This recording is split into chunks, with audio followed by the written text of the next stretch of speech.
Bienvenue, mesdames et messieurs. Vous êtes à l'émission Débat religieux. C'est une émission qui a été très attendue par les uns et les autres.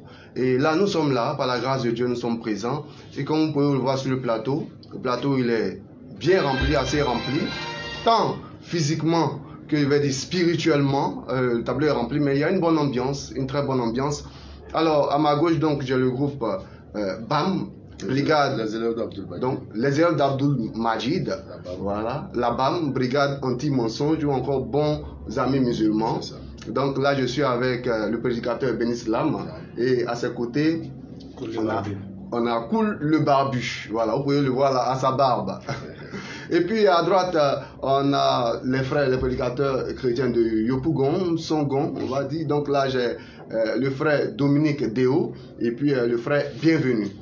Donc vous avez vu le plateau, il est planté. Le thème du jour, c'est chrétiens et musulmans ont-ils le même Dieu? Oui, c'est une grande question parce qu'on sait que d'accoutumée généralement partout, on entend dire que chrétiens et musulmans ont le même Dieu et cela fait débat. On en a parlé sous d'autres tropiques, sous d'autres cieux, mais en réalité, on sait que cette formulation est très équivoque et c'est même souvent, voilà, à un relativiste, voilà, qui affirme que toutes les religions se valent. Donc c'est assez relatif. Mais aujourd'hui, nous donnons l'occasion à ces hommes de Dieu de nous dire la vérité selon l'islam, selon le christianisme. Alors, bienvenue, messieurs. Merci. Merci bien. Voilà. Ok, c'est un plaisir de vous recevoir ce jour. Voilà. C'est une première fois que nous faisons une émission pareille et on peut vraiment compter sur eux parce qu'ils sont bien assez courtois. Eux-mêmes vont le démontrer et ils vous parleront tout à l'heure. Alors, pour commencer déjà, on a dit le thème c'est chrétiens et musulmans ont-ils le même Dieu? Déjà, je vais donner la parole au frère Dominique et au frère Bienvenu. C'est quoi un chrétien et quelle définition on peut donner même du christianisme? Là, on a juste 2 minutes pour répondre rapidement. Merci. Avant d'introduire, j'aimerais d'abord attirer l'attention de ceux qui nous suivent en direct pour dire qu'on peut ne pas être d'accord, mais rester pour toi. Nos adversaires d'en face, eux, nous, on se connaît, on s'appelle, nous sommes pour toi. Mais c'est au niveau de la foi que nous ne partageons pas les mêmes choses. Donc on peut ne pas être d'accord et être pour toi. Donc je vous en prie, dépassionnez un peu les choses, vous qui nous suivez, parce que nous ici, on se connaît, on se salue. Donc vraiment, ramenez un peu la chose sur terre. Pour revenir à votre préoccupation, oui. Qu'est-ce que c'est que le chrétien? Bon, le chrétien, c'est le disciple de Christ.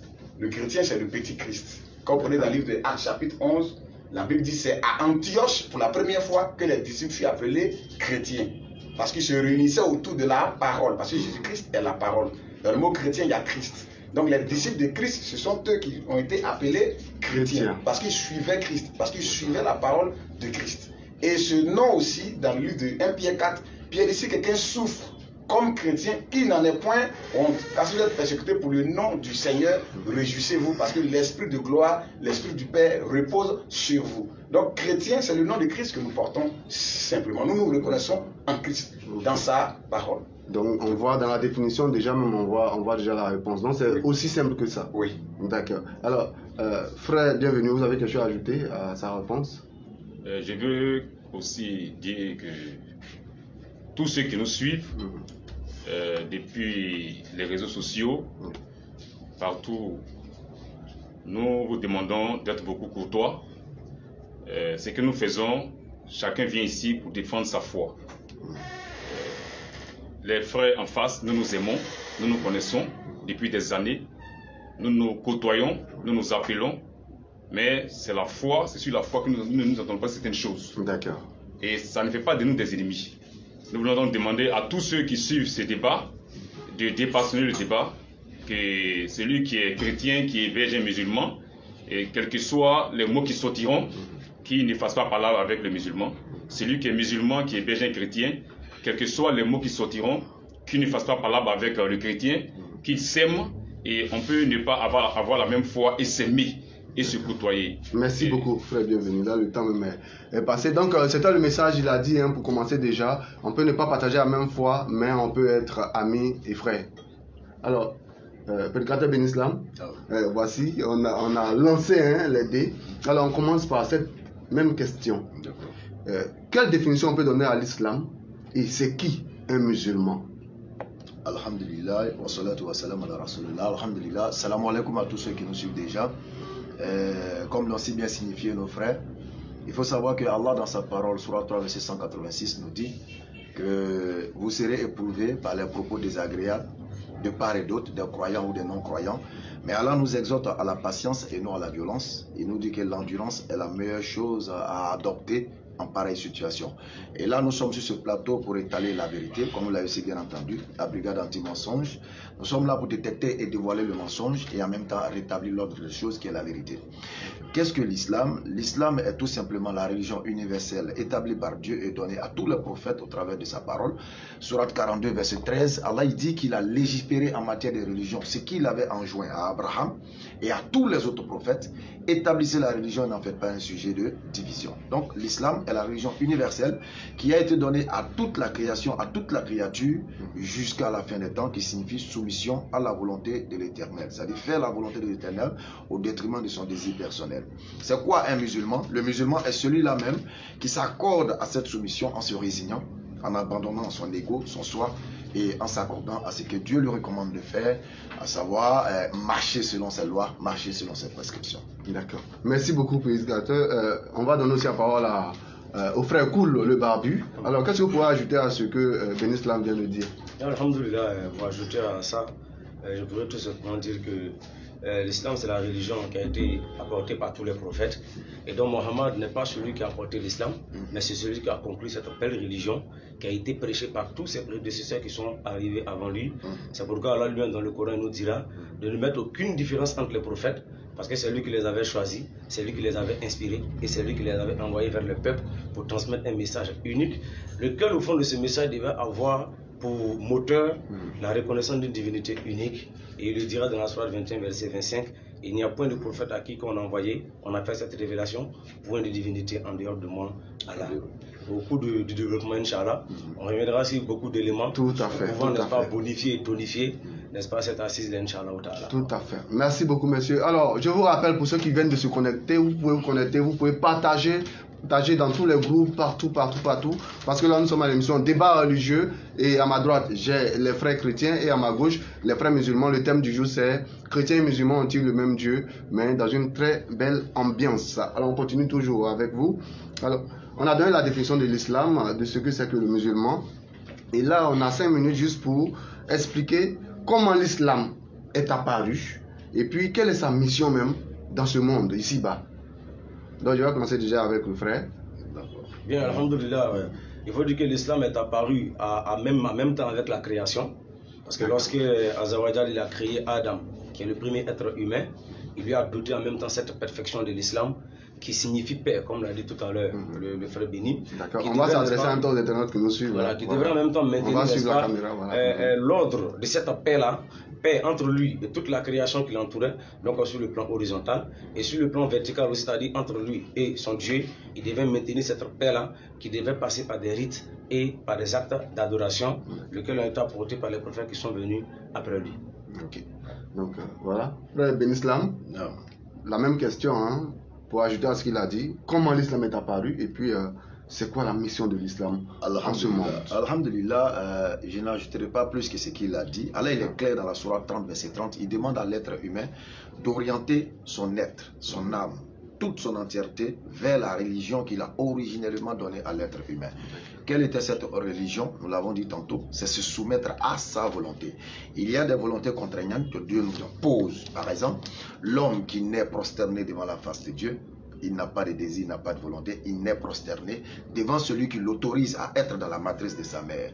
Donc l'islam, cette religion, comme on ne cessera de le répéter, de l'essence de l'être humain, c'est notre nature. Donc tourner le dos à l'islam, c'est tourner le dos à sa nature. Venir à l'islam, c'est revenir à sa nature, c'est-à-dire créer pour être soumis à la volonté de Dieu. Voilà ce que je pourrais dire, Inch'Allah. D'accord, merci beaucoup. Donc, tourner le dos à l'islam, c'est tourner le dos à sa nature. Venir à l'islam, c'est revenir à sa nature. D'accord, donc on retient bien cela. Alors, cher frère Dominique, oui. La question est la suivante. comment est apparu le christianisme et puis quel est le rôle fondamental du christianisme en ce monde. J'aimerais être clair et véridique. Dieu a créé l'homme en Éden et l'homme a été déchu de cette grâce à cause de la désobéissance et du péché. Et ce premier homme, c'est Adam. Il a été déchu de la grâce. Dieu a dit, le jour où tu mangeras, tu mourras. Tu retourneras à la poussière de la terre. Et l'homme a perdu quelque chose en Éden, l'espèce humaine, parce que Adam était le représentant de toute l'humanité en Éden. Et ce Adam-là, il a failli. Il a failli. Parce qu'il nous représentait. Il a failli à sa mission. Il a été déchu. Et Dieu vient racheter l'homme. Voilà, la Bible dit, le premier Adam a failli. Mais le second Adam, et le second Adam c'est qui? C'est Jésus-Christ. Il a été obéissant en toutes choses, sans commettre de péché. Donc on peut croire qu'il y a eu deux Adams dans le monde. Oui, c'est ce que la Bible dit dans le livre de Romains.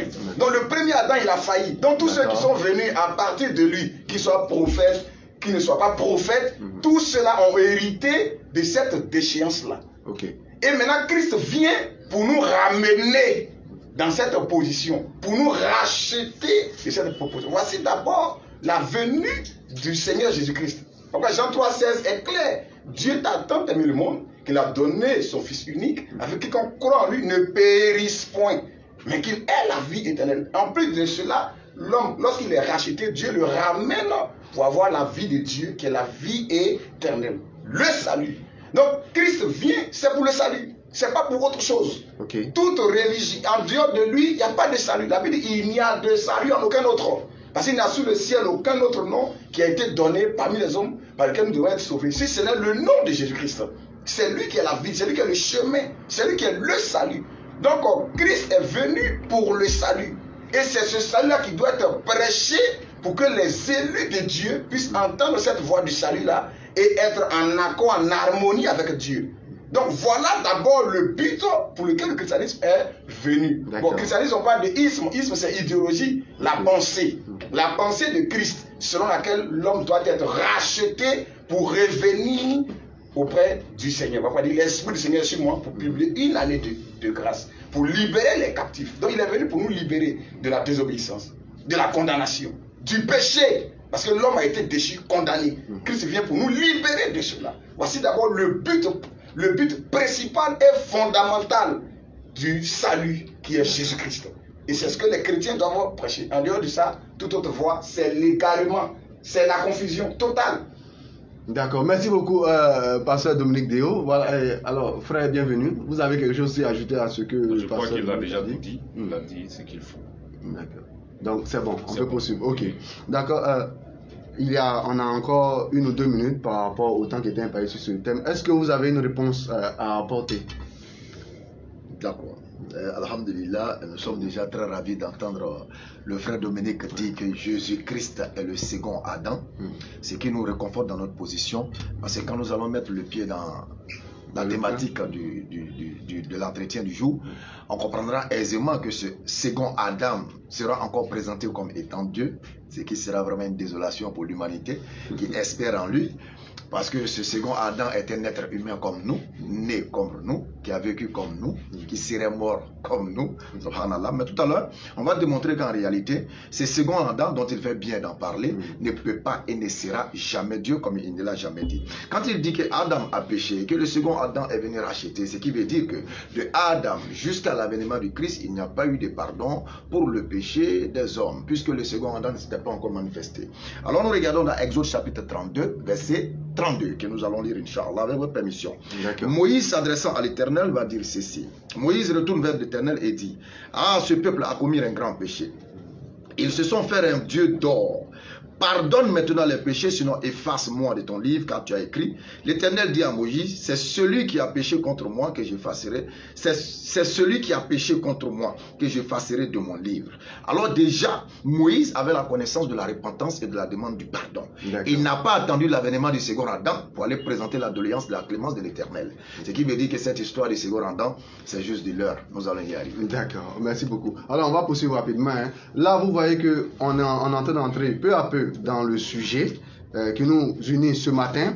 Alors déjà, on remarque quelques dissensions, et c'est normal. Ouais, bien sûr. Mais est-ce qu'au-delà de tout ça, il n'y a pas, pour calmer un peu les adresses, il n'y a pas quelques similitudes entre religion chrétienne et religion musulmane? Parce que d'aucuns disent que ces deux livres se semblent en beaucoup de points. Est-ce que c'est une vérité? Là, je vais continuer avec vous. D'accord, je vais prendre quelques minutes avant de passer la parole à Koul. Similitude entre le christianisme et l'islam. Déjà, il a bien fait d'employer le isme qui est une idéologie.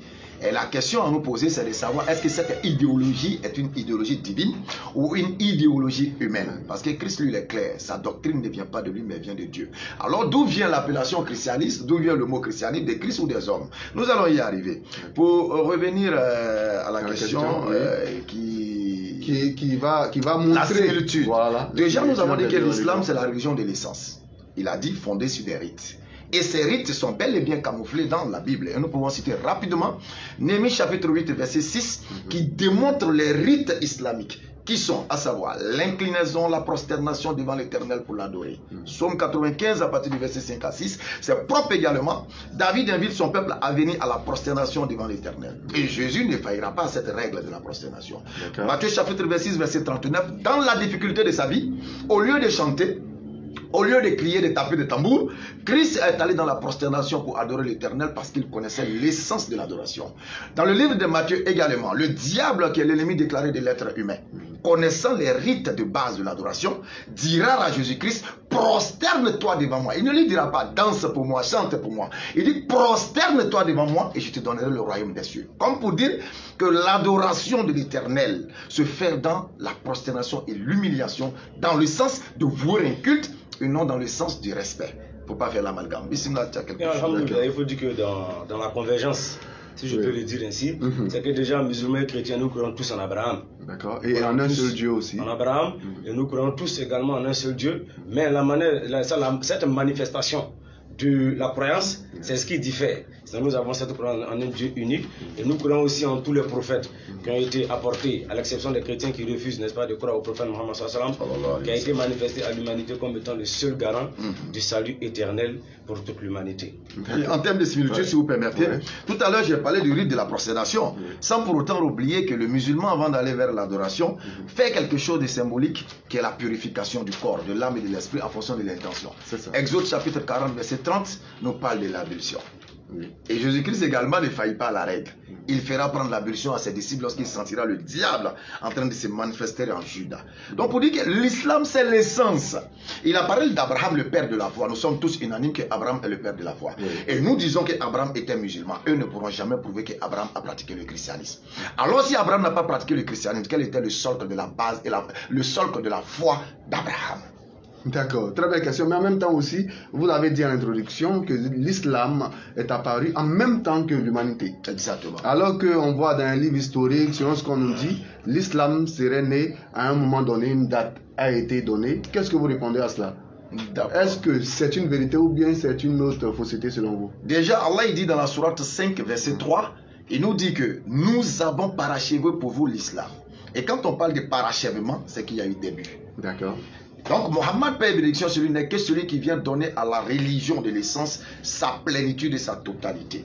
Alors l'Éternel parachève cette religion par Mohammed, paix et bénédiction sur lui. Quand on dit que, qu'on appelle l'islam est la religion de l'essence et tout ça, Mohammed n'a pas apporté l'islam. L'islam a toujours existé, comme il a dit. La seconde question m'échappe là. C'était de savoir si l'islam était né en même temps que l'humanité. Très bien. Nous avons dit que l'islam était la soumission à la volonté de l'Éternel. Quand vous regardez les astres sont positionnés selon la volonté de qui? des dieux. C'est ça. Vous n'allez pas voir le soleil venir prendre la place de la lune ou la lune prendre la place du soleil parce que l'Éternel les a soumis à un ordre bien défini. Et cette soumission, le fait qu'ils soient canalisés dans leur bloc, dans leur orbite, ils vouent le culte à l'Éternel en ne désobéissant pas l'ordre qui leur a été donné, leur a été soumis et donné. C'est ça la soumission. Et contrairement à l'homme, nous avons des rites. Allah dit dans le Coran que tout ce qui existe m'adore, bon gré, mal gré. Mais c'est vous les hommes qui ne voyez pas comment ils manifestent leur adoration. Tout adore Dieu, sans exception. Ok, merci beaucoup. Alors donc, je me tourne vers vous maintenant pour vous poser la même question.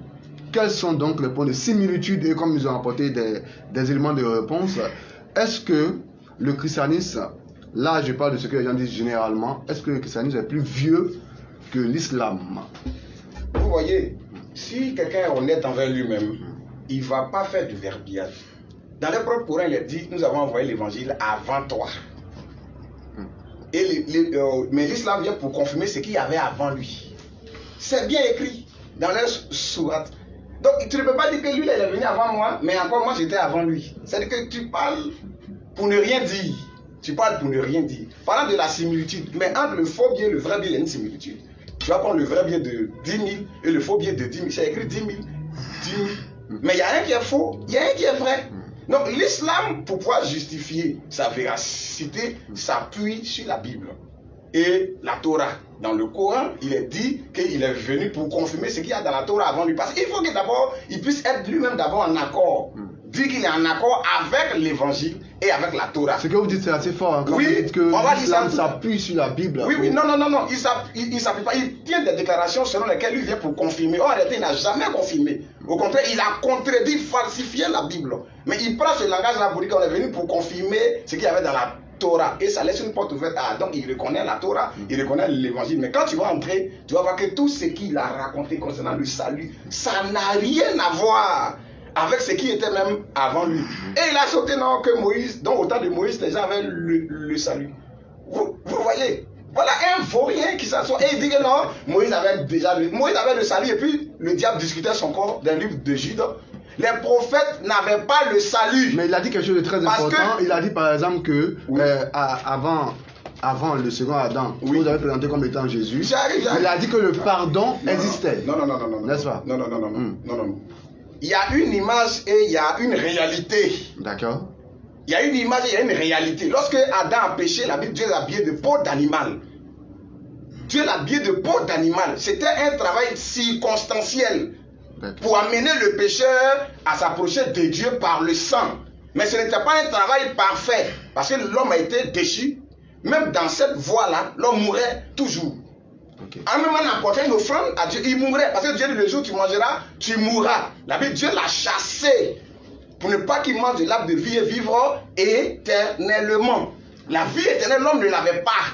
Mais l'homme pouvait s'approcher de Dieu par le sang. C'est ce que lui, il attrape pour dire que voici la voie parfaite. Ce n'est pas la voie parfaite.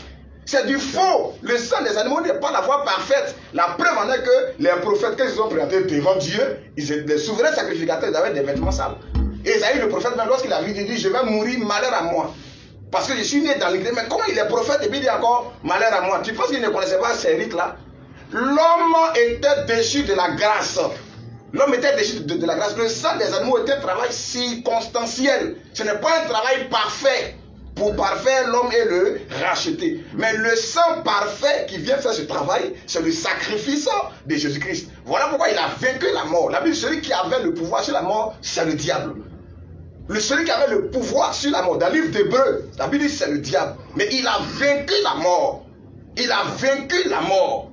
Il a vaincu la mort. Et il est ressuscité. Et il va dire non, que le second Adam, ils vont dire non, il est Dieu. Ça, c'est un autre débat. Vous voyez, le Mashiach qui vient, la Bible a prophétisé, c'est lui qui va écraser la tête du serpent. Mais eux, ils ne croient pas en ça. Mais ils font des récitations. Dans Genèse, il a dit, je m'étais initié en toi et la femme, en ta postérité, et elle sa postérité. Celle-ci t'écrasera la tête. Donc c'est la postérité de la femme qui va écraser la tête. C'est en tuant les animaux qu'on écrase la tête du serpent. La domination du serpent. La domination du diable, c'est le péché et c'est la mort. Et Christ a détruit cela à la croix. C'est la postérité de la femme qui va faire ce travail, c'est Jésus-Christ. D'accord. Merci beaucoup, Pasteur Déo. Merci beaucoup. Là, on retient que effectivement, il y a des similitudes, une convergence même à bien des endroits entre la Bible et le Coran. On le retient, mais vous voyez, ça montre déjà que malgré tout, ils ne s'accordent pas. D'où la question suivante. Chrétiens et musulmans ont-ils le même Dieu? Chrétiens et musulmans ont-ils le même Dieu? Et là, on va continuer avec le pasteur Déo Dominique ainsi que le frère Bienvenu pour répondre à cette question que tous les internautes attendent. Vous voyez, la Bible nous dit dans Ephésiens 4, il y a un seul Dieu. Dans les pays, dans les tribus, les gens diront qu'ils croient à un seul Dieu. Mais la manière de croire en ce Dieu-là, c'est là qui pose un problème. Parce que la Bible dit qu'il y a un seul Dieu, mais la Bible aussi dit qu'il y a une seule foi. Il y a un seul Dieu, mais il y a une seule foi. Donc tu ne peux pas dire que toi et moi on adore le même Dieu et au niveau de la foi, il va avoir problème. Et toi, ton Dieu va venir contredire la foi qui existait avant toi. Qu'on va prendre dans la sourate 2, 41. Là, on est dans le Coran. Oui, sourate 2, 41. Okay. Sourate 4, 47. Sourate 10, 37. Sourate 12, 11. Sourate 3, le verset 3. Vérifiez avec nous, chers internautes. Et sourate 5, 48. Quand vous prenez ces sourates-là et plusieurs autres encore, il est dit que le Coran est venu pour confirmer ce qu'il y avait avant lui dans la Torah. Or, confirmer quelque chose, c'est dire avec exactitude ce qui était là avant toi. C'est dire ce qui était là avant toi. Donc, est-ce que le Coran est venu réellement pour confirmer ce qu'il y avait dans la Torah avant lui? Jamais. En réalité, le Coran est venu pour falsifier. L'islam est venu pour falsifier. Falsifier, même ajouter à ce qu'il y avait dans la Bible avant lui sa venue. Quand vous prenez dans la sourate de 35 à 36, il est dit là-bas que Adam était au paradis, c'est là-bas qu'il a péché et Dieu l'a fait descendre sur terre. Mais si toi tu dois venir confirmer ce qu'il y avait dans la Torah avant toi, est-ce que la Bible a une fois dit qu'Adam était dans le paradis, ou c'est quand après il est descendu sur terre? Jamais. On va lire ça. Oui. D'accord. Alors là, vous avez le Coran. Oui. Sourate 2, 35 à 36. Sourate 2, 35 à 36. Adam était au ciel dans le paradis, après il est descendu sur terre. Oui. Et nous dîmes. Oui. Oh Adam. Adam. Habite le paradis. Habite le paradis. Toi. Et ton épouse. Et ton épouse. Et nourrissez-vous. Oui. En de partout. Et Allah, toujours parler au pluriel. Au pluriel. Nous. Jusqu'à dans le Coran, il a dit il est le meilleur des créateurs. Non. Comme s'il y a plusieurs créateurs. Non. Nous. Au pluriel. Mais ce n'est pas là qu'il lui parlait. C'est un soi-disant ange du nom de Djibril qui s'est révélé. On reviendra sur l'origine encore de cet ange-là. Ce n'est pas Gabriel de la Bible. Cet ange qui s'est révélé à lui, dans cette grotte-là, le jour d'aller méditer, c'est le diable en personne. C'est Satan. C'est pas Dieu. C'est pas Gabriel de la Bible. Ça ressemble carrément à un autre sujet. Et nourrissez-vous-en de partout à votre guise. Mais n'approchez pas de l'arbre que voici. Sinon, vous serez du nombre des injustes. Peu de temps après, Satan les fit glisser de là. Et les fit sortir du lieu où ils étaient. Et nous dîmes, descendez du paradis. Vous voyez. Donc le jardin d'Éden pour l'islam, c'était dans le paradis. Lorsque Satan les a séduits dans le paradis, maintenant il a dit de descendre du paradis. Un paradis où Satan a accès pour séduire Adam et après maintenant il descend de ce paradis. Mais c'est faux. La Bible dit Dieu planta un jardin en Éden du côté de l'Orient, en Mésopotamie. Nulle part il est dit qu'il y avait un paradis au ciel où Adam était. C'est sur terre. Genèse 2:7. Genèse 1. La Bible dit que c'était sur terre. Donc le paradis était donc sur terre. Le jardin d'Éden. Le jardin d'Éden était sur terre. Selon la Bible. Donc s'il vient pour confirmer ce qu'il y a dans la Bible avant lui, il doit dire ce que la Bible a dit.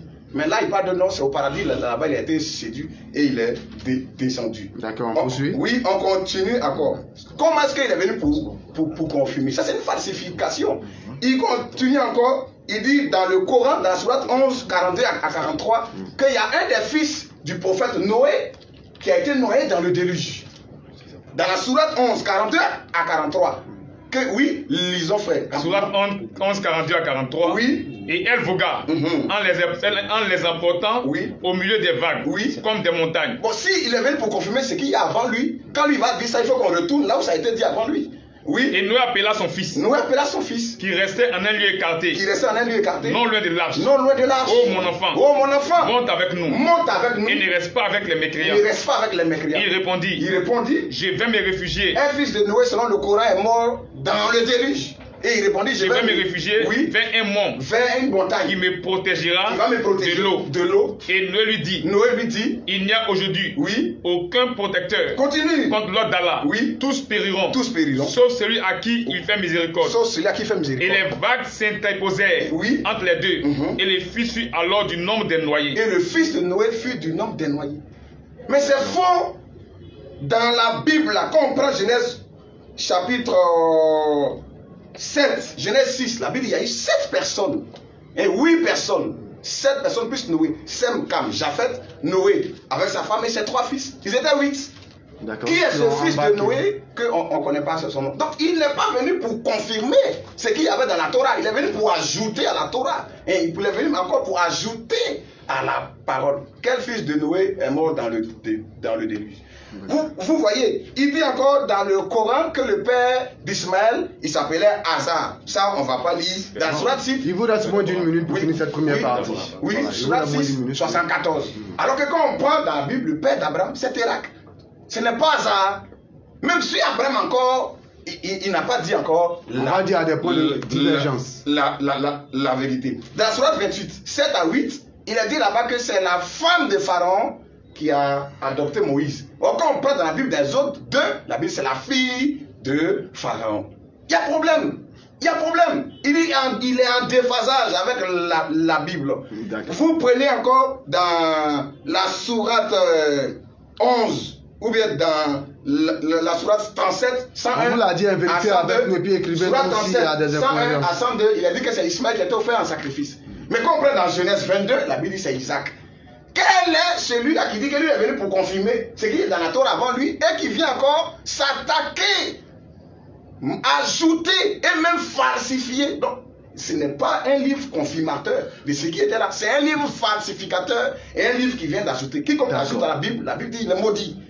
C'est ce que la Bible dit. On ne doit pas ajouter à la parole de Dieu. Et il y a beaucoup de sujets sur lesquels on reviendra. La mort de Jésus, la crucifixion de Jésus, même le paradis des chrétiens. Ça ne sera pas aujourd'hui, certainement une autre fois. Donc, merci beaucoup pour cette première partie, pasteur Déo Dominique, et puis aux frères aussi bienvenue. Alors, prédicateur Ben Islam, voilà, là, chers frères, la pression monte, mais c'est pour que chacun puisse dire sa part de vérité selon donc, la religion. Alors, chrétiens et musulmans ont-ils le même Dieu en réalité? Alhamdulillah, le frère Dominique a dit beaucoup de choses que, ma foi, nous ne pourrons pas rattraper tout compte tenu du temps donné. Parce qu'il a fait des pêle-mêle. On va essayer de survoler et voir ce que nous pourrons attraper dans tout ce qu'il a dit. D'accord. Chrétiens et musulmans ont-ils le même Dieu? Oui, dans la généralité. Dans la généralité. Deux religions monothéistes. Dans la généralité, nous avons le même Dieu. Dans la généralité, toute la création a le même Dieu. Ok. Mais dans la particularité quant à l'identité de ce Dieu-là, là nous divergeons. Sinon, toute l'humanité a un seul créateur, vous leur demandez, ils vous diront, oui, il y a un seul créateur, mais qui il est, son identité, là se trouve le problème. Sinon, tout le monde est unanime qu'il y a un seul Dieu. Et nous disons que l'identité de ce Dieu-là, c'est Allah. Allah qui, en hébreu, va nous donner Eloi, dont le pluriel est Elohim. Et en araméen, nous avons Allah, qui est la langue aussi parlée par le Christ. Nous avons également Allah, prononcé par le Christ. Elahi, Elahi. Allah, Allah. Donc l'hébreu, l'araméen et l'arabe sont des langues sémitiques qui partagent des mots en commun et l'orthographe en commun. Donc le nom de ce Dieu créateur, c'est Allah. Ok. Il a parlé de plein de choses, je ne sais même pas où prendre le bon. Je vais prendre par exemple la sourate 3, verset 71. Il a dit par exemple que les musulmans, le Coran dit de confirmer. Le Coran dit qu'il confirme. De confirmer l'évangile, etc. Dieu merci qu'il emploie l'évangile. Le Coran ne vient pas nous dire de confirmer la Bible. Okay. Et d'ailleurs, je vais le surprendre. Le Coran a été révélé avant la Bible. Ça, c'est peut-être une révélation pour lui, mais il saura pourquoi. Le Coran a été révélé avant la Bible. Bien sûr, ça c'est une réalité, une évidence. D'accord. À quel niveau? Il peut prendre note, tout le monde prend note. La Torah a été révélée à Moïse, les psaumes à David, l'évangile à Jésus, le Coran à Mohammed. La Bible a été révélée à quel prophète? C'est une question qui restera en suspens. Ce qui veut dire que la Bible déjà a un problème. jusqu'à n'ayant aucun prophète qui l'ait reçu pour dire qu'il faut faire un document où tu vas assembler mes livres révélés pour nommer Bible. Ta Biblia, ça n'existe pas, c'est une conception d'homme. D'où le isme du christianisme. Donc c'est normal que le frère se retrouve stupéfait face à ce que le Coran envoie. Il a parlé du Coran dans la sourate 5. Il dit qu'il a lu le Coran dans la sourate 5. Ouais. Est-ce que tu as lu, Dominique, le verset 48 de la sourate 5? Est-ce que tu l'as lu? Et qu'est-ce qu'il dit ce verset? Nous allons emprunter leur propre Coran et nous allons lire dans leur propre Coran pour leur montrer que le Coran qu'ils tiennent, ils lisent et ils font des tris comme un moineau face à un tas de riz où tout est mélangé, il laisse les cailloux, il prend ceci. Allons-y. Sourate 5. Et sur toi, Mohammed. Ça dit que tu prends à partir du verset 46, tu descends, vous voyez qu'il a tout entouré. Il a tout entouré, 46, 47. Mais il ne touche pas le 48. Parce que le 48 vient lui démontrer que ce que tu as lu depuis le 46 là. Voici la synthèse. Vas-y mon frère. Et sur toi Mohammed. Et sur toi Mohammed, après avoir dit nous avons révélé la Torah à Moïse où il y a guide des lumières. Nous avons révélé l'évangile à Jésus où il y a guide des lumières. Allah vient dire maintenant, et sur toi Mohammed. Nous avons fait descendre le livre avec la vérité. Nous avons fait descendre le livre avec la vérité. Pourquoi Allah emploie le terme livre? Pour montrer qu'en réalité, le premier qui est la Torah, le second qui est l'évangile, n'ont aucune différence avec le livre qui est le Coran. Continue mon frère. Pour confirmer le livre qui était là avant lui. Confirmer le livre qui était là avant lui, bien sûr, la Torah et l'évangile et les psaumes. Pas la Bible. On se débrouille avec ça juste pour leur faire plaisir. Allons-y pour confirmer le livre qui était là avant lui. Et pour prévaloir sur lui. Voilà le mot qui est le plus doux dans le texte qu'il refuse de lire, c'est que le Coran doit prévaloir si ce qu'il prétend être venu avant le Coran. Donc le Coran doit donc prévaloir. Tous les anciens. Prévaloir.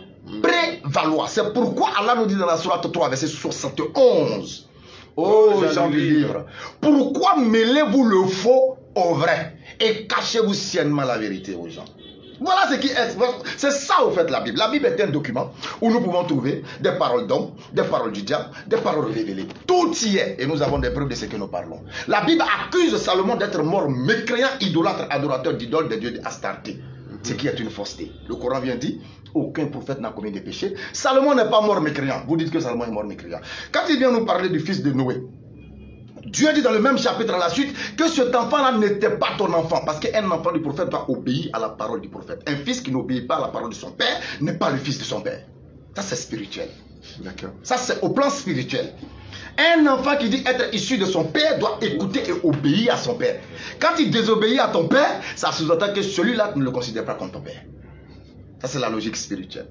Il a dit quoi encore? Aide-moi rapidement pour qu'on puisse avancer. Biologiquement, il est son fils, mais spirituellement, il n'était pas ton fils. Pourquoi Dieu dit dans le Coran, Noé, ne t'inquiète pas, ce n'était pas ton fils. Parce que s'il était ton fils, il t'aurait écouté. Et il aurait obéi. Il aurait obéi, il t'aurait suivi. Donc la Bible ignore beaucoup de choses. Il a parlé de grâce. De grâce. En dehors de Jésus, il n'a pas de grâce. D'accord, en dehors de Jésus. Et puis, il parle du serpent. Regardez-moi ça. Quand vous prenez le livre de la Genèse, on vous dit que le diable était un serpent. Et un serpent véritable qui avait des pattes. Ça, c'est encore une autre thématique que nous allons développer, Inch'Allah. Vous allez découvrir que l'histoire d'Adam avec le serpent, c'est tout simplement une imagination, je pourrais dire, de bandes de dessins animés. Le serpent dans le jardin. Voilà. C'est bandes animées. Ils sont d'accord avec nous que la Bible dit que l'ange, Satan, était un ange. Bien vrai qu'eux, ils disent que c'était un ange déchu. Le Coran dit, Satan n'était pas un ange parce que les anges ne désobéissent pas à Dieu. Les anges sont des automates obéissants. Satan était un djinn fait de feu qui se retrouvait parmi les anges dans l'adoration. Mais Satan, en tant que djinn, était doté de raison. C'est pourquoi Satan pouvait désobéir, non pas les anges. Et le Coran vient nous ressortir l'identité réelle du diable. Ce n'est pas un serpent, ce n'était pas un ange. Tu n'aurais pas désobéir à Dieu. Comme il a ouvert beaucoup de brèches, est-ce que les musulmans et les chrétiens ont le même Dieu? Nous disons non. Généralement, je l'ai dit. Mais spécifiquement, c'est non. Parce que leur Dieu est le second Adam, qui est Jésus-Christ. Leur Dieu est le second Adam, qui est Jésus-Christ. Qui a été envoyé par Dieu. Lequel Dieu? D'accord. Bon, c'est sur ces mots qu'on va, voilà, on va terminer cette première partie. Donc, on vous rappelle tellement de choses. Chers internautes, vous tous qui nous suivez de partout, vous êtes, continuez à partager sur l'émission débat religieux. Et le thème, c'est chrétiens et musulmans ont-ils le même Dieu? Alors, oui, on continue alors pour ajouter quelque chose. Il a dit quelque chose qui a attiré un peu mon attention. C'est qu'il a parlé des choses qu'ils voient dans le Coran qui ne sont pas par exemple dans la Bible. Moi, je peux tout de suite lui lancer même un défi qu'il ne pourra jamais relever.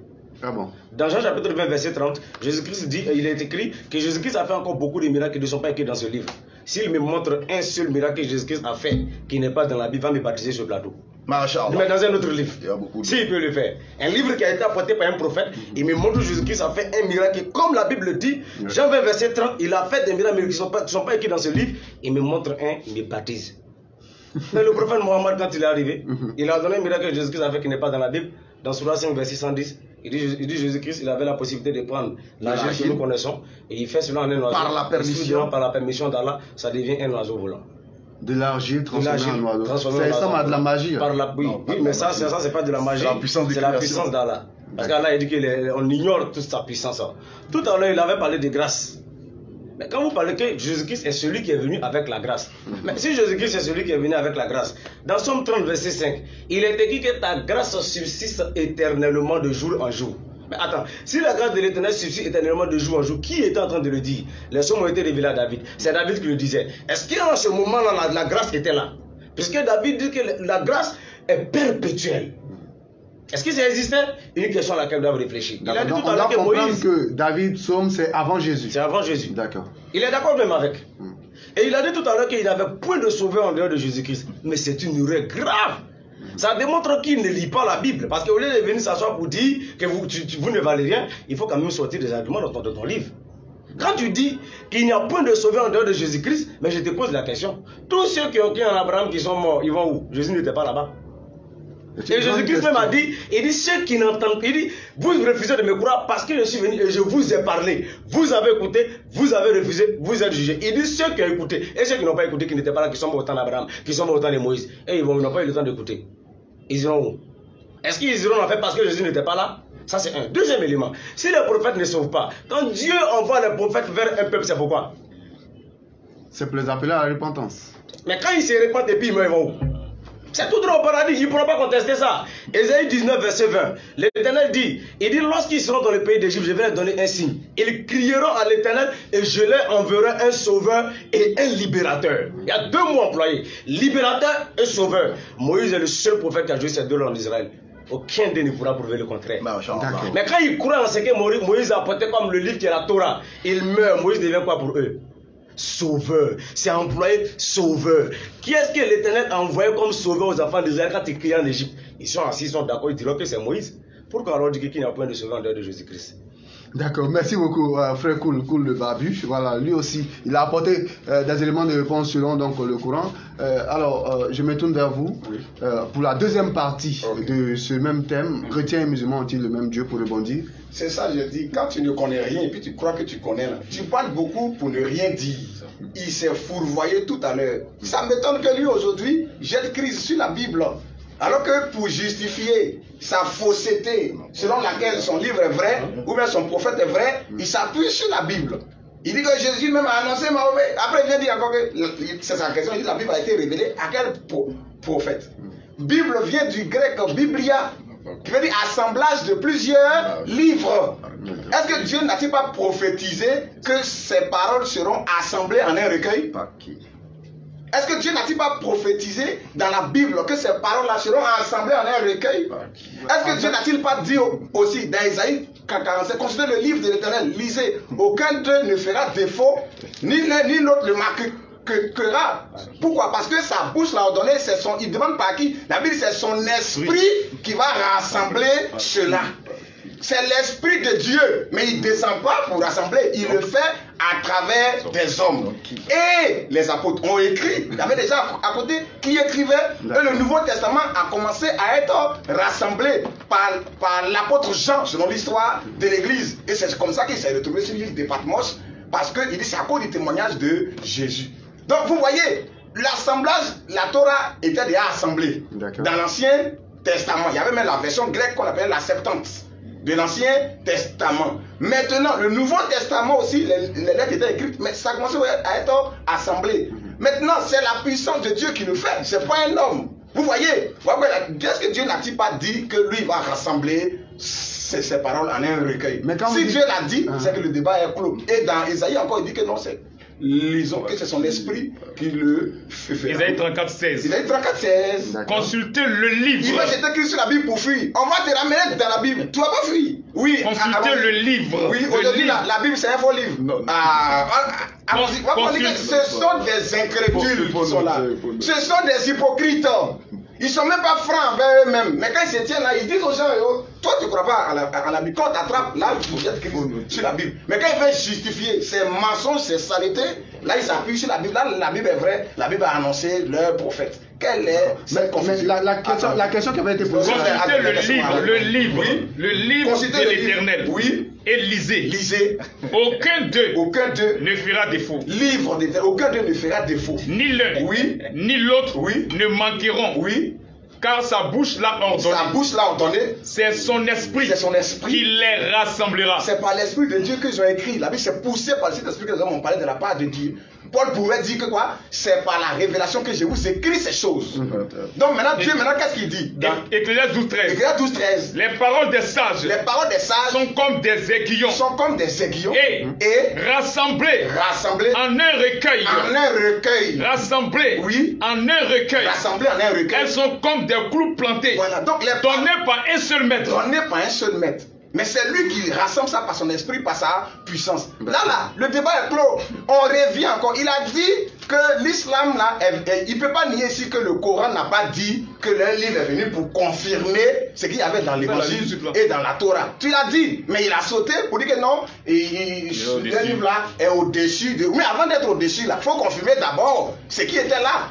Il faut confirmer d'abord ce qui était là, puisque les mêmes tests là sont encore là. Si toi tu parles de ces tests, tu dois les confirmer. Regarde dans la sourate 6, 101, qu'on va pas lire, la sourate 9, 30, la sourate 10, 68, la sourate 18, 4 à 5, la sourate 19, 88, 91, et la sourate 39, 4, il est dit là-bas, l'ange Gabriel parle de Allah. Allah n'a jamais parlé à leur prophète. C'est un ange, soi-disant ange, qu'ils appellent Jibril, Gabriel, qui s'est révélé à lui. Maintenant, ce Gabriel-là vient dire à leur prophète que Allah n'a pas de fils. Allah ne peut pas avoir d'enfant. Parce que lui, pour lui, fils de Dieu, il a une compréhension littérale de la chose. Maintenant, ce même Gabriel-là, il vient dans la Bible, dans Luc 1, 26 à 32, qu'est-ce qu'il dit à Marie? Oui, est-ce que c'est le même Gabriel qui s'est révélé à leur prophète? Parce que ça, c'est le sujet. 26 à 32. Oui, Luc 1. Au 6e mois. Au 6e mois. L'ange Gabriel fut envoyé par Dieu dans une ville de Galilée appelée Nazareth. Oui. Auprès d'une vierge fiancée à un homme de la maison de David. Gabriel a été envoyé. Maintenant, il sera grand. Il sera appelé fils du Très-Haut. L'ange lui dit, ne crains pas. Oui. Ne crains pas. Tu vas avoir un fils. Il sera grand et il sera appelé quoi? Fils du Très-Haut. Du Dieu Très-Haut. Gabriel vient dire à Marie que l'enfant sera grand, sera appelé fils du Dieu très haut. Dans la Bible, avant que le prophète ne naisse et que les livres là n'apparaissent. Il veut mentir que les livres là existaient avant la Bible. C'est du faux. Faut pas faire des abracadabras linguistiques. Maintenant, lui, il vient après et il dit que Allah n'a pas. Est-ce que c'est le Gabriel de la Bible là qui a parlé à un prophète pour dire que Dieu ne peut pas avoir, en tout cas, Dieu n'a pas de fils? Quand la Bible dit Dieu est le père de la création, ça veut dire que Dieu, il a eu femme pour accoucher la création. Tu es le fils de ton père parce que la vie que tu portes là vient de ton père. Quand la Bible dit Jésus est le fils de Dieu là, c'est la vie de Dieu elle-même, la parole là, c'est elle qui a été manifestée en chair. Et cette révélation là, l'islam ne veut pas l'accepter. Et il prend son nom, Jésus, non, il a dormi, il a eu faim, il a mangé. Oui, mais c'est les hommes qui sont venus racheter. Il fallait qu'ils s'identifient pleinement aux hommes. Jésus était pleinement homme. La Bible ne l'a jamais dit non, mais il est pleinement Dieu. Amen. Parce qu'il dit avant qu'Abraham fût, je suis. Jean-Baptiste même a dit quoi? Celui qui vient après moi est plus grand, est plus puissant que moi. Il a même existé avant moi. Un prophète qui dit que celui qui vient après lui a existé avant lui. Je ne suis même pas digne de donner la courroie de ses souliers. Vous voyez? Donc là, Jésus était pleinement homme, il était pleinement Dieu. Et les prophéties bibliques depuis l'Ancien Testament sont plurielles. Vous voyez? Donc là, c'est ça, on dit que le livre n'est pas venu pour confirmer la Bible. C'est une falsification. Qui est ce Gabriel qui dit là-bas que Dieu il ne peut pas avoir de fils? Et qui est ce Gabriel qui dit encore qu'il sera appelé fils du Très-Haut? Regardez leur paradis, selon le Coran. Vous voyez, dans leur paradis, modérateur, là, il a dit, reste tranquille, j'ai la parole. On va vous laisser le temps reste tranquille, j'ai la parole. On s'adresse aux gens, cet homme-là, il vous ment, parce que dans son livre-là, il y a beaucoup de choses qui contredisent la Bible.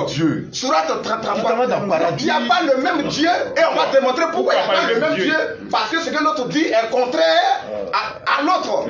Vous voyez, modérateur, dans la Surat 33, 50, Surat 3.15, Surat 52, 17 à 20, Surat 55, 56 jusqu'à 74, Surat 56, 22, 36 à 38 et Surat 78, 31 à 33. Il a dit là-bas que dans leur paradis, il y a des vierges au sein arrondis qui les attendent.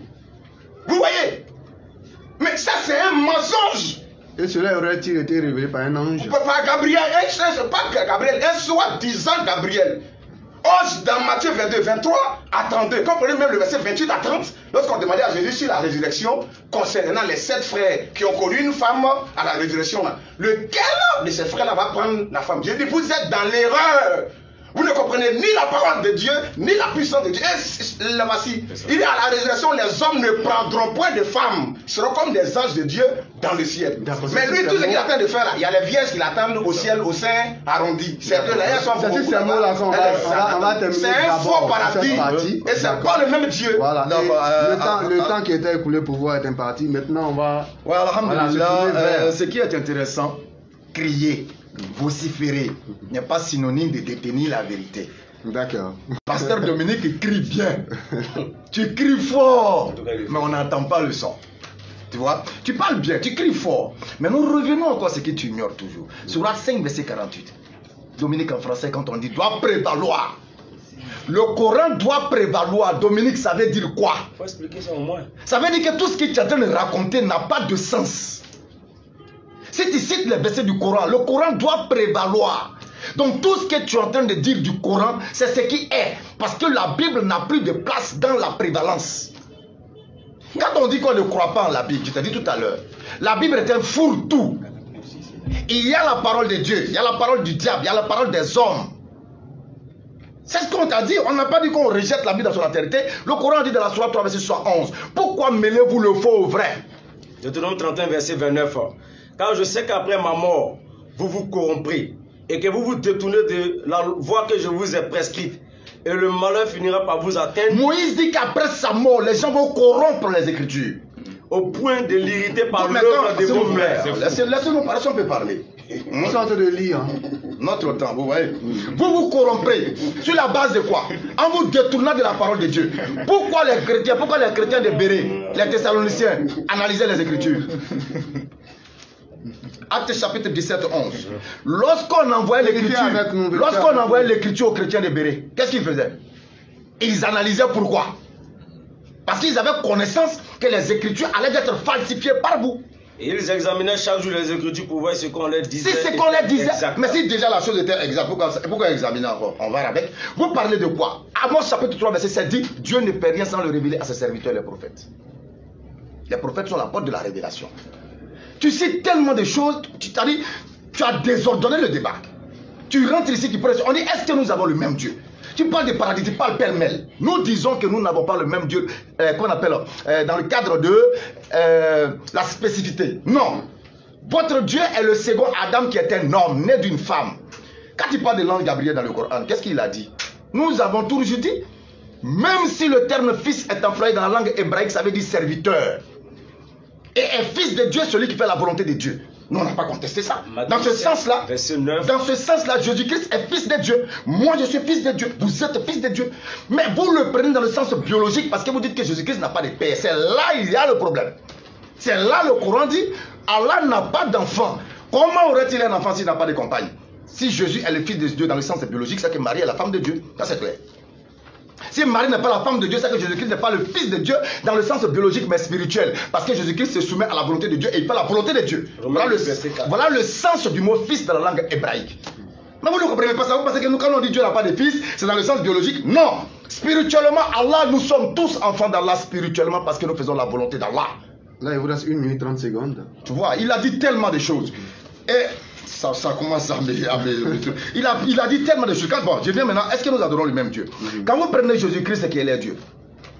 Il dit Jésus-Christ est homme, il est truc. Quand tu prends 1 Samuel 15, verset 29, Nombre 23, verset 19, oui. Dieu ne peut pas être un homme.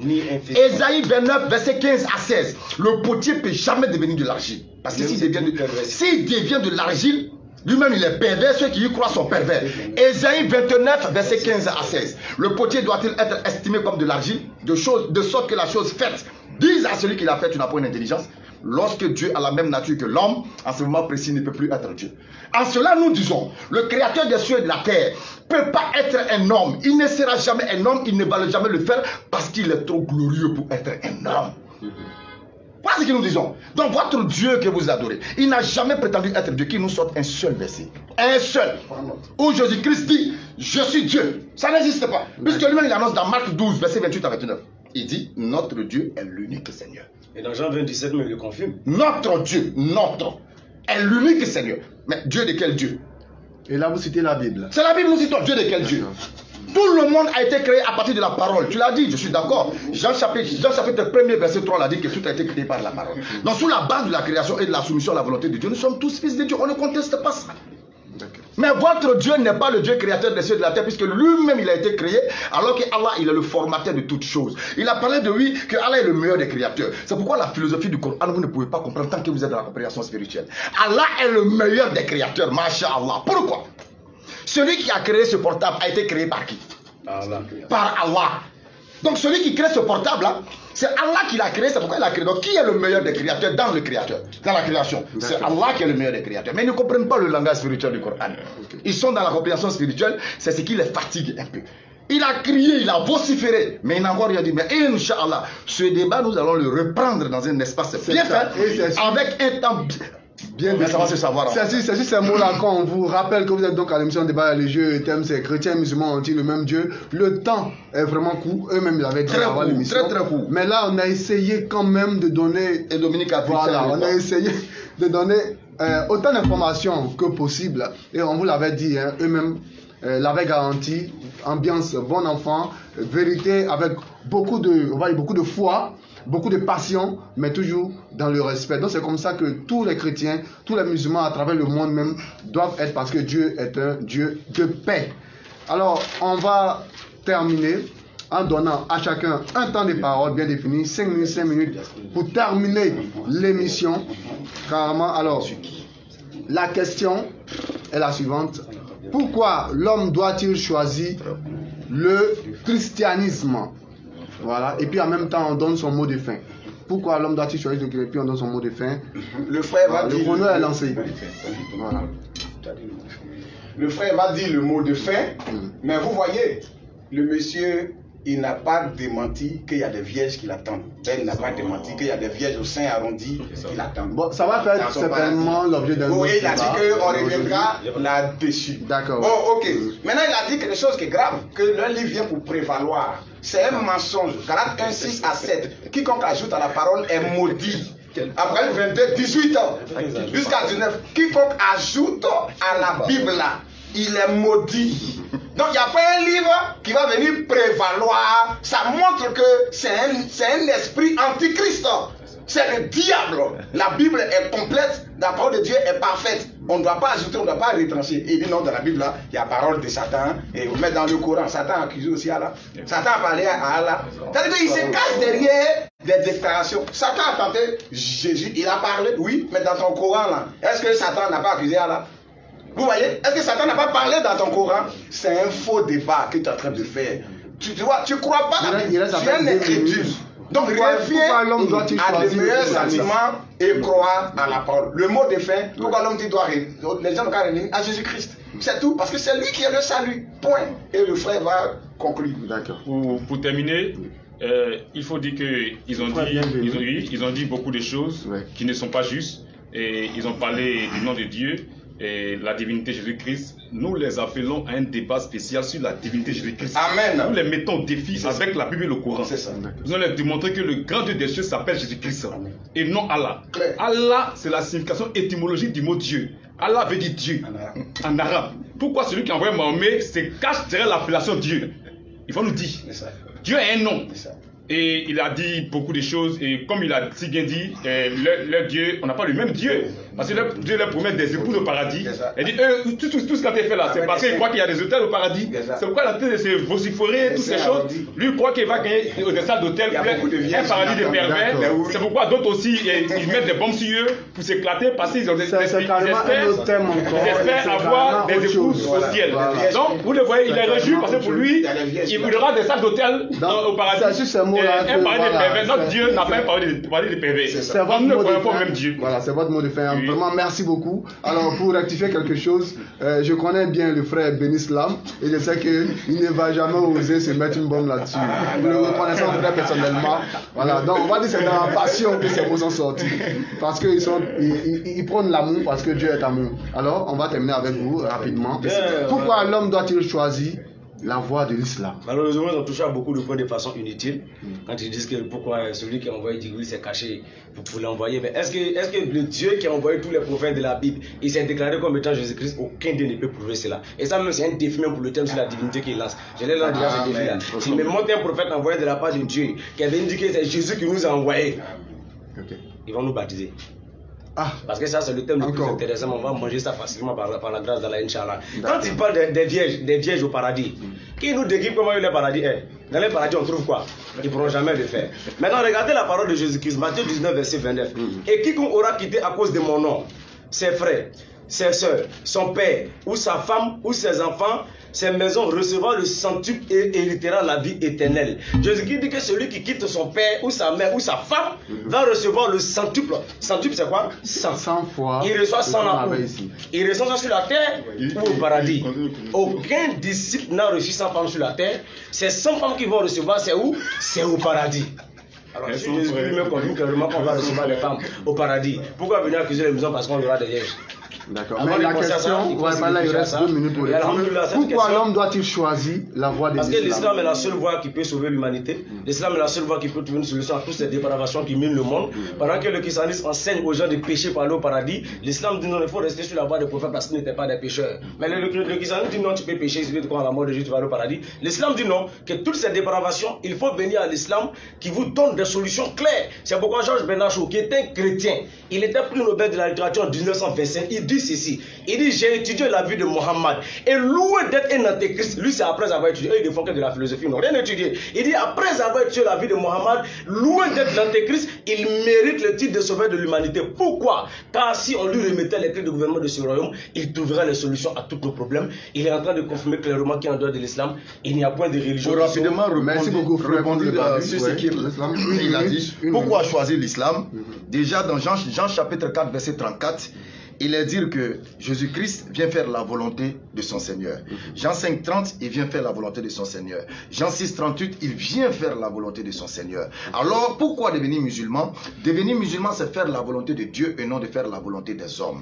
Et ces hommes ici présents cherchent plutôt leur quittance quotidien que d'annoncer le salut et le royaume aux uns ou aux autres. Pourquoi devenir musulman? Le frère, il parle du paradis des musulmans. Jésus dit, dans le royaume des cieux, il y a plusieurs demeures, il y a plusieurs maisons, il y a plusieurs endroits. Quel est le contenu de ces endroits? Il a dit quelque chose de fondamental. Christ a fait beaucoup de choses. Il a dit beaucoup d'autres choses qui ne sont pas mentionnées ici. C'est mentionné où?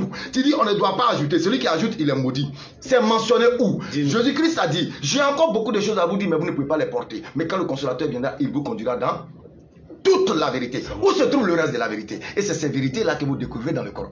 Mais par ignorance, puisque vous êtes dans le christocentrisme, vous voulez tout ramener à Christ et vous jugez mal le Coran. Trouvez-nous où ces révélations sont. Trouvez-nous où se trouve toute la vérité. Vous avez parlé pour chuter. L'assemblage des Écritures doivent se faire. Non, s'il te plaît. Vous finissez. L'assemblage des Écritures doivent se faire avec l'Esprit de Dieu. Ok. Amos chapitre 3, verset 7. Dieu ne fait rien sans le révéler à ses serviteurs, les prophètes. À quel prophète Dieu a donné cet esprit pour faire l'assemblage et nous donner la Bible? Sur ce, nous arrêtons là. Merci beaucoup. C'était l'émission donc débat religieux. Le thème chrétien musulman ont-ils le même Dieu? Alors nous disons vraiment merci beaucoup donc aux élèves de Abdou Majid, donc au frère Koul le Babu, au prédicateur Benislam, au pasteur Déo Dominique et puis au frère Bienvenu. Vraiment merci beaucoup. Merci pour votre maturité tant physique que spirituelle. Merci de nous avoir suivis et nous vous donnons rendez-vous un autre jour, d'accord, pour une autre émission. Merci. Terminons l'émission. Merci beaucoup. Merci bien. Tu as triché avec le